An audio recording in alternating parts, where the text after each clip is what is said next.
ஜெயிலில் வந்து நீங்கள் காலையில் எழுந்திரிச்ச உடனே அவங்களுக்கு சாப்பாடு போட்டுட்டு உடனே அங்கே வேலைக்கு அனுப்பிச்சிடுவாங்க.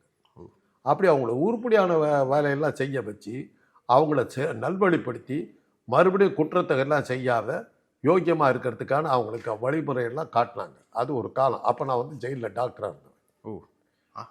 ஜெயிலில் டாக்டராக ஓகே சார். அவங்களுக்கெல்லாம் வைத்தியம் பார்க்குறதெல்லாம் பார்த்துக்கிட்டு இருந்தேன். அப்புறம் என்ன ஆச்சுன்னா கட்டுப்படி ஆகல. ஜெயிலில் இப்போ சோறு போட முடியல. ஏன் சார் அரசு சரியாக பணம் ஒதுக்கலையா? பணம் பத்தல. இவன் ஊரில் போய் திருப்பிட்டு ஜாலியாக வந்து உள்ளே உட்காந்துக்கிறான். 3 வேளை சோறு கேட்குறான். புழல் ஜெயிலில் போகிறது அவ்வளோ சுலபம் கிடையாது. தெரியுமில்ல உங்களுக்கு? என்னதான் சார் நடக்கும்? அப்படி என்ன இருக்கும்? வாரத்தில் 3 நாள் கோழி போடுறாங்க. உங்கள் வீட்டில் கிடையாது கோழி, இவன் போடுறான். மாதத்தில் 2 சினிமா போடுறான். புழல் ஜெயிலில் நீங்கள் வந்து சுலபமாக போயிட முடியாது. திருப்பிட்டுலாம் போக முடியாது. இன்ஃப்ளூயன்ஸ் வேணும், அப்போ தான் கிடைக்கும் உள்ளே போகும். இப்போ யாராவது வந்து கொலை பண்ணிட்டு நான் புழல் ஜெயிலுக்கு உள்ளே போனோம்னு நினச்சா சுலபமாக போக முடியாதா? ரொம்ப ரொம்ப இன்ஃப்ளூயன்ஸ் வேணும். மோடி கீடி எல்லாத்தையும் பிடிக்கணும் நீங்கள்.